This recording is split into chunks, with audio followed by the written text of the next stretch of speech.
అందరికీ నమస్కారం. నేను మీ గంటి ఉష. నా మిత్రులకి, శ్రేయోభిలాషులకి, సబ్స్క్రైబర్స్కి నా వీడియోస్ చూసి మంచి మంచి కామెంట్స్ తోటి నన్ను ప్రోత్సహిస్తున్న అందరికీ కూడా కృతజ్ఞతలు, శుభాభినందనలు. ఈరోజు చాలా అత్యవసరమైనటువంటి ఒక విషయం గురించి మనం మాట్లాడుకోవాలి. ఏంటంటే, చీమలు పెట్టిన పుట్టలు పాములకు ఇరవైన ఎట్లు. అంటే చీమలు పుట్టలు పెట్టుకుంటాయట, ప్రశాంతంగా పాములు వచ్చి అందులో దూరిపోతాయి. అవేమి గూడు పెట్టుకోవడానికి ఏమి కష్టపడవు. ఇప్పుడు అర్థమైందా? అంటే మీకు ఇక్కడ ఎందుకు చెప్తున్నానంటే, ఇది ఫర్ ఎగ్జాంపుల్, అందరూ సంపాదించే, అంటే సామాన్యుడు సంపాదించిన సొమ్మల్లా పావులు లాంటి బెట్టింగ్ యాప్స్ ఉన్నాయి కొన్ని. అవి ఊడ్చుకొని పోతూ ఉంటాయి గ్యాంబ్లింగ్స్. అర్థమైందే ఆ సామెత ఎందుకు వచ్చిందో? చీమలు పెట్టిన పుట్టలు కష్టపడి ఇవన్నీ కూడబెడతాయి, అవి వచ్చి దూరతాయి. ఈ బెట్టింగ్ యాప్ల ఇలాగే ఇప్పుడు దేశం అంతటా, ప్రపంచం అంతటా కూడా వ్యాపించిపోయి ఉన్నాయి. నిత్యం డబ్బు ఎవరి దగ్గర ఉంటుంది? ఎవరు ఎక్కువ ప్రలోభ పడతారు? మధ్యతరగతి వాళ్ళు. డబ్బు అంటే వాళ్ళకేంటంటే అవసరం ఉంటుంది, అవసరానికి సరిపడినంత ఎప్పుడు ముందుగా ఉండదు. ఎందుకంటే చాలా వరకు ప్లాన్ వేసుకోవడంలో తక్కువ వేసుకుంటాం కాబట్టి. అందరినీ నేను అనటం లేదండి. ప్లాన్ వేసుకుంటూ హాయిగా ప్రశాంతంగా ఉన్న కుటుంబాలందరూ కూడా నన్ను అడిగితే, మీరు ఎలా వేసుకుంటున్నారో మీ తాలూకు ఆ అనుభవాలు ఇతరులకు కూడా చెబితే కనీసం ఓకే, మన బడ్జెట్ని, మన జీవన విధానాన్ని ఇలా మార్చుకుందామని తెలుసుకుంటారేమో. ఎందుకంటే మామూలుగా ఏదో చదువుకునే సబ్జెక్టే చెప్పుకోవాలి ఇది అందరికీ ఎవరికి తెలియదండి అని అనడం వేరండి. తెలియడం వేరు, అనుభవంలోకి రావడం వేరు. అవునా కాదా? అర్థమైంది అనుకుంటాను నా బాధ. ఈ బెట్టింగ్ యాప్స్ వల్లట కేవలం భారతదేశంలో కొన్ని వందల వేల కోట్ల రూపాయలు హారతి కర్పూరంలా వెళ్ళిపోయాయి సామాన్యుల దగ్గర నుంచి ఈ పెద్ద పెద్ద పాములు లాంటి వాళ్ళ దగ్గరికి. ఈ యాప్ హోల్డర్స్ అందరూ, వీళ్ళందరూ అంటే ఈ సామాన్యుడి దగ్గరికి అసలు ఈ విషయం ఎలా వస్తుందండి, వీళ్ళు ఎలా ఆ బెట్టింగ్లు చేస్తున్నారండి అని మీరు నన్ను అడగచ్చు. ఏముంది, ప్రతి వాళ్ళ చేతిలో మొబైల్ ఉంది. మొబైల్లోంచి ఓ బెట్టింగ్ యాప్ డౌన్లోడ్ చేసుకోండి అంటారు. బెట్టింగ్ యాప్ డౌన్లోడ్ చేసుకోమని ఇన్ఫ్లుయెన్స్ ఎవరు చేస్తారు? యూట్యూబ్ ఛానల్స్, యూట్యూబర్స్ అందరూ కూడా. అండ్ కొంతమంది బుల్లితెర సెలబ్రిటీలు ఉన్నారు కదా, కొంతమంది వీళ్ళందరూ కూడా వీటిని, ఈ యాప్స్ని, ఈ బెట్టింగ్ యాప్స్ని ప్రమోట్ చేస్తారు. ప్రమోట్ చేసినందువల్ల వాళ్ళకి డబ్బులు వస్తాయి, బాగానే ఉంది. అహో, వాళ్ళు చెప్పారు కదా, వీళ్ళేవో కొన్ని ఎగ్జాంపుల్స్ చూపించారు కదా, మనకి బోల్డ్ అన్ని స్క్రోల్ అవుతూ ఉంటాయి, ఇన్నేసి కట్టలు పట్టుకుని చేతుల్లో బోల్డ్ డబ్బులు వచ్చేసాయి నాకు అని చెప్తూ ఉంటారు. అవి చూసి అయ్యో మనమే మిస్ అయిపోయామేమో, అంత తొందరగా డబ్బులు వస్తే ఈ పాటికి మనం అసలు పనికన్నా ముందు ఊహల్లోకి వెళ్ళిపోతాం కదా. ఇవాళ 1,00,000 రూపాయలు వస్తే నెలాఖరికల్లా నేను 1,00,00,000 రూపాయల పైన సంపాదించేస్తానన్న ఊహల్లోకి వెళ్ళిపోతాం. కానీ ఇక్కడ బేస్ ఏముంది? ఇది ఆలోచన లేదు. అంత పెట్టుబడి పెట్టగలమా? లేదు. మబ్బుల్లో నీళ్లు చూసి ముంత ఒలక పోసుకోకు అన్న మాట ఉత్తినే చెప్పలేదండి. ఆ యాప్స్ వాళ్ళు మీకు యాప్లోనే చూపిస్తారు, ఇదిగో నీకు 10,000 వచ్చిందని. ఏది నేను విత్డ్రా చేసుకుంటానంటే ఎవరికైనా వచ్చిందేమో చెప్పమనండి, వెంటనే రాదు. నువ్వు మరో ఆట ఆడాలి, అందులోంచి 1,000 రూపాయలు పెట్టంటారు. ఆహా, నాకు 10,000 రూపాయలు ఎలాగో వచ్చింది, ఇప్పుడు నా చేతిలోంచి పెట్టక్కర్లేదు, అందులోంచి 1,000 రూపాయలు పోతుంది, ఇంతే కదా, చేతి సొమ్ము కాదు కదా అని మోసపోతారు. ఆ 1000 నుంచి మరో 1000, అక్కడి నుంచి మరో, అలా అలా అలా మిమ్మల్ని ఆ ఊబిలోకి దిగడమే అయిపోతుంది తప్పించి అందులోంచి బయట పడలేక ఆస్తులున్న వాళ్ళు ఆస్తులు అమ్ముకున్నారు, ఆస్తులు లేని వాళ్ళు పరువు పోగొట్టుకుని నలుగురిలో బ్రతకలేక, వీళ్ళు డబ్బులు కట్టండి అన్నటువంటి ప్రెషర్స్ భరించలేక ఆత్మహత్యలు చేసుకుని అర్ధాంతరంగా చచ్చిపోతున్నారు. ఈ చావులు కారణం ఎవరి లిస్టులో వేస్తాడు? చిత్రగుప్తుడు. ఇదిగో ఈ బెట్టింగ్ ఆడించిన వాళ్ళు, దాన్ని ప్రలోభ పెట్టి అందరికీ చూపించిన వాళ్ళు. తిలా పాపం తలా పిడికెడు. ఎలా మోసపోతారర్రా? అంతలాగా అంత ఫాస్ట్గా డబ్బు వస్తుందనంటే ప్రతి ఒక్కడు పనులు మానుకుని అవే చేస్తాడుగా. ఆలోచించండి. ఏ పనైనా డబ్బు సంపాదించడం కూడా ఒక కళే, కానీ అది ఎప్పుడు మన దగ్గర ఉంటుంది. ఏ ఏ విధమైన ధర్మంలో నువ్వుంటే డబ్బు నీ దగ్గర నిలుస్తుంది. అసలు ఒక మహానుభావుడు చెప్పాడు, డబ్బు నిలవడం అంటే ఏమిటో తెలుసా మీకు? శాంతి, తృప్తి. అంటే వాళ్ళిద్దరూ ఎవరండి అని అడుగుతారో ఏమిటో, వాళ్ళు ఏదో మనుషులు కావాలి, వాళ్ళు ఎక్కడ కనపడతారండి, ఆ అడ్రస్ చెప్పండి అని. మీరంతటి వాళ్ళే. కానీ శాంతి అనంటే చెయ్యగలిగినంత చేశాము, చెయ్యలేని దాన్ని భగవంతుడి మీద విడిచిపెట్టేసి, అంటే నాకున్న 100% నేను సవ్యమైన రీతిలో నేను ఇన్వెస్ట్ చేశాను. ఏమిటి ఇన్వెస్ట్ చేయడం? డబ్బులు కాదు, బుద్ధి, పని, మన చదువు, అవన్నీ చేశాను. ఉన్నది భగవంతుడు అనుగ్రహిస్తాడు.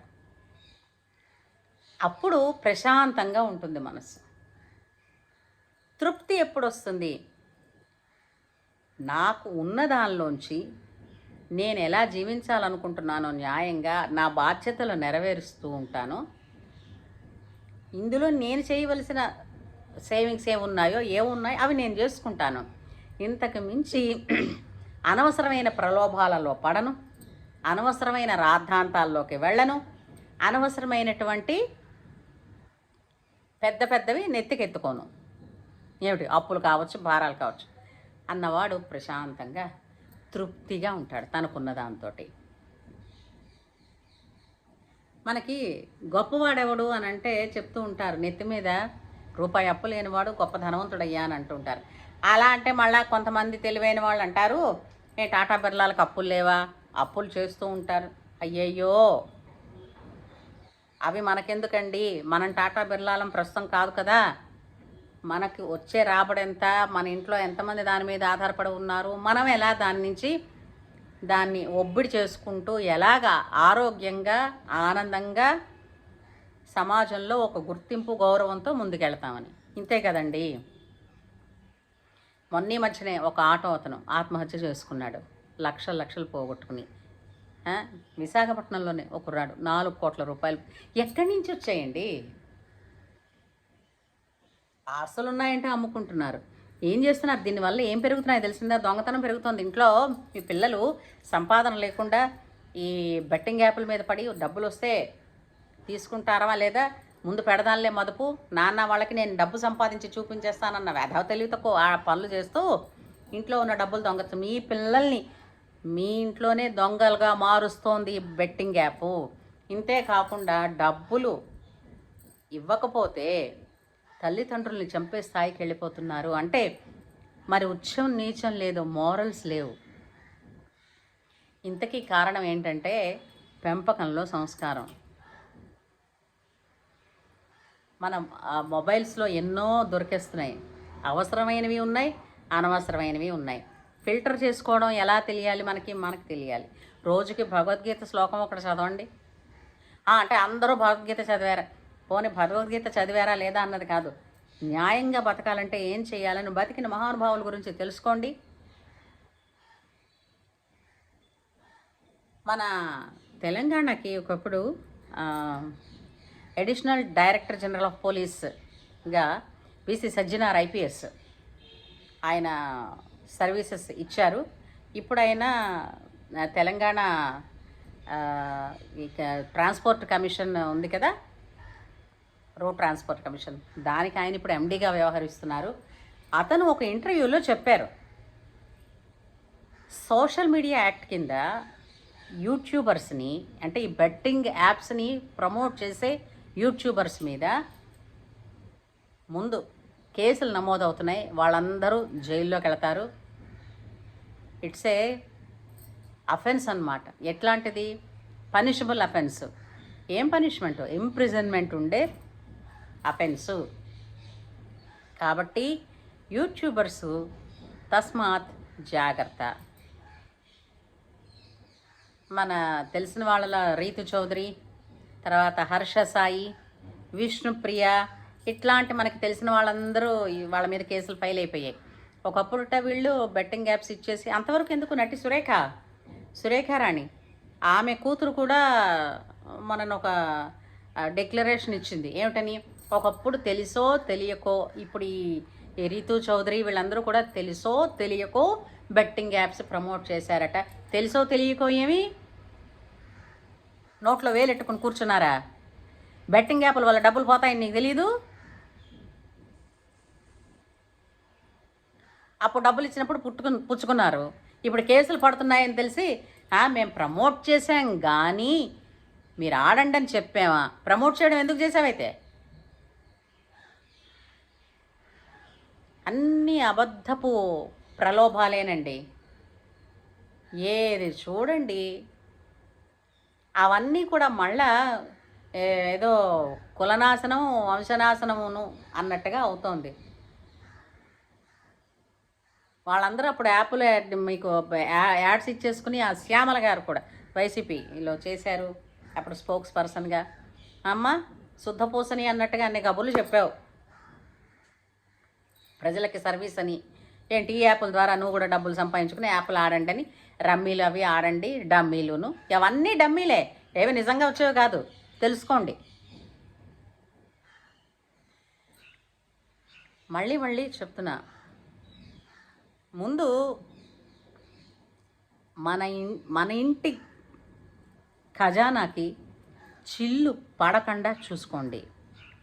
ఆల్రెడీ ఇప్పుడు దేశ ఖజానాకే చిల్లు పడి ఉంది అందులో. ఎందుకంటే చిల్లు కుండలో మీరు ఎంత నీరు పోస్తే నిండుతుందండి? నిండదు. అలాగే ఇంట్లో ఇలాంటి లీకేజెస్ అన్నీ మనం కవర్ చేసి పక్కాగా సరి చేసుకుంటే మనం తెచ్చుకున్న మన కష్టార్జితం ఏదో తృప్తిగా అందులో నిలవ ఉంటుంది. మన వల్ల ఇతరులకు మేలు జరగాలి. మేలు జరగలేదు పో, అక్కర్లే, కీడు జరగకుండా ఉంటే చాలు. ఇప్పుడు ఇలాంటి యూట్యూబర్స్ ఇన్ఫ్లుయెన్స్ వల్ల ఎంతమంది చచ్చిపోయారో ఆ చావులన్నీ వేళ్ల ఖాతాలోకి చిత్రగుప్తుడు వేస్తాడు. జాగ్రత్త. అంచేత ఇప్పటికీ ఎవరి మొబైల్లోనైనా బెట్టింగ్ యాప్స్ ఉంటే వెంటనే డిలీట్ చేయండి దయచేసి. తల్లిదండ్రులు మీ పిల్లల మొబైల్స్ చెక్ చేసి ఇలాంటి యాప్స్ ఏమైనా ఉంటే వెంటనే వాటిని డిలీట్ చేయండి. పిల్లల్ని అటువైపు వెళ్ళనివ్వకండి దయచేసి. అన్నింటినీ మార్చి నీతిగా నిలబడి ఒక కట్టుబాటుతో ఉండేటట్టు చేసేది తల్లిదండ్రుల ప్రేమ, కుటుంబం నుంచి ఉంచే ప్రేమ. ఏ సమస్యకి చావు పరిష్కారం కాదండి.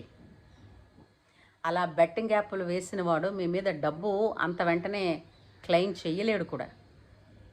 కానీ అవన్నీ థ్రెట్టింగ్స్ కాల్స్ వస్తూ ఉంటాయి. మీరు వాటికి ఏం అంతలా భయపడిపోక్కర్లేదు. కాబట్టి ఇక మీద వాటి జోలికి వెళ్లకుండా మీరు జాగ్రత్తగా ఉండండి అని నా మనవి. ఏమంటారు? మీరు నాతో ఏకీభవిస్తే కామెంట్ సెక్షన్లో ఎస్ అనో లేదంటే అవునండి అనో మీ అభిప్రాయాన్ని, మీకు చుట్టుపక్కల పోని ఇలాంటివి ఏవైనా అనుభవాలు ఉంటే ఆ అనుభవాలు కామెంట్ సెక్షన్లో తెలియచేయండి. చేస్తారు కదా? ఉంటాను.